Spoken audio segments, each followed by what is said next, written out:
Right, let's turn to the war in Ukraine right now. And while there is intense fighting along the front line in the Donbas region, joining us is the defence and security analyst, Professor Michael Clarke. Good to see you, Michael. Thank you for coming in. So why is this so intense right now? In the Donbas, it's intense because this is strategically now quite important.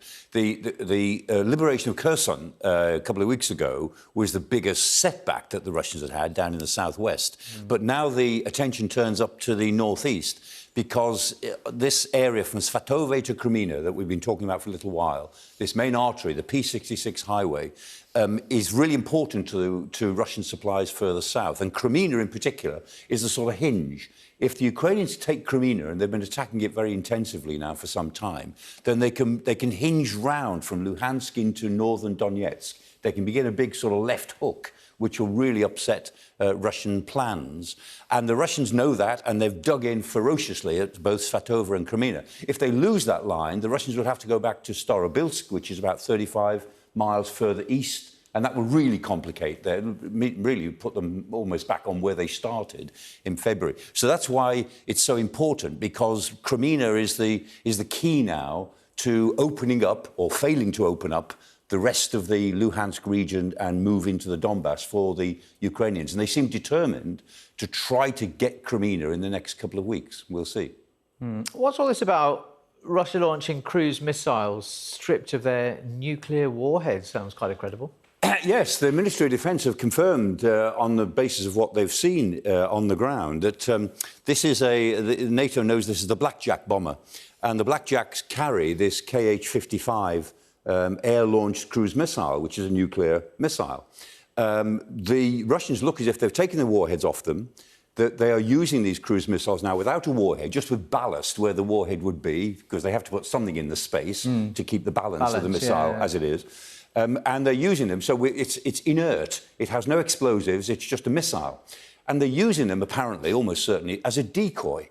Now, that tells us quite a lot. First of all, these are Russia's nuclear forces. These are central, and Putin has, of all the things he's modernised, he's kept the nuclear forces up to date. So they're taking missiles out of the most central thing in Putin's mind, nuclear missiles. They're using them as decoys, as a drone decoy.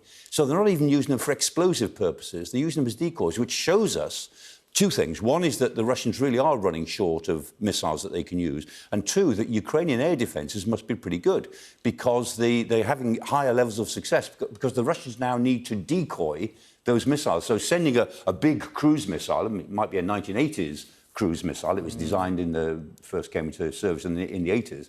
But it's a big and powerful missile. And having to use them as decoys now shows that the Ukrainian air defence has really got the Russians worried. Goodness, right. Winter's drawing in. We know that Ukrainians are suffering now lack of heat, water, electricity. But with the conditions changing, how will that affect the fighting? Yeah, these are some images. That image on the right is from the Somme in 1916.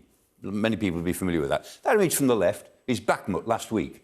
And that's the Ukrainian Ministry of Defence put that out amongst a number of images as Bakhmut. Shows you quite a lot of things, tremendous similarity. Trenches don't change very much from one era to the next. You know, trenches are trenches. The trenches, and they're full of water and so on. And there's a lot of broken trees, and that's a sign of artillery fire, of course. All the trees are nothing but stumps. We saw that in the First World War. We see it around Bakhmut now. There's no tree above about 4 feet high, because they've just gone. The artillery's taken them all away.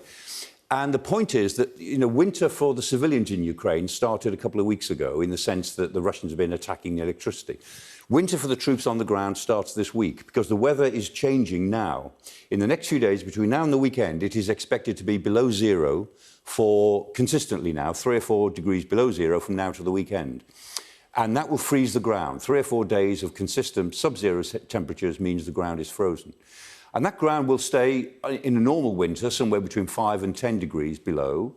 If there is an anticyclone in Siberia, which doesn't happen every year, but it does happen, then it'll go to 20 below or more. And that will be life-threatening. And the point is that in that case, people in the trenches, some of them will just freeze to death. And the difference will favour the Ukrainians, because they've got better equipment, they're better organised, they've got better logistics, they get better food. All of the problems that the Russians have will be magnified if they get stuck in a really harsh winter. And every infantryman, you can see there from the picture on the left, every good infantryman knows how to look after their feet.